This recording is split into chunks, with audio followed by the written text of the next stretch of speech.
Esselamu Aleyküm və Rəhmətullahi və Bərəkatuhu. Təəssüflər olsun ki, elə bir zamana gəlmişik ki, insanları haqqa dəvət etdiyin zaman hamısı bir ağızdan mənim qəlbim təmizdir deyir.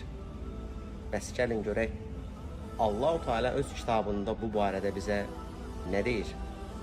Quran-ı Kərimdə Nisa surəsinin 49-cu ayəsində Allah-u Teala açıq-aşkar bizlərə bəyan edir ki, özlərini təmizə çıxaranları görmədinmi?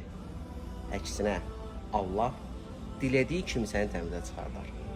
Odur ki, əziz və dəyərli qardaşlarım və bacılarım, çalışaq qəlbimizin təmizliyinə heç bir zaman güvənib Allahla aramızda olan münasibətlərdə tənbəllik göstərməyək.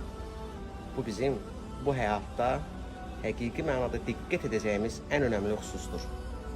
Allah-u Teala bizi hər yerdə görür, eşidir və hər halımızdan xəbərdardır. O bizə şah damarımızdan belə daha yaxındır.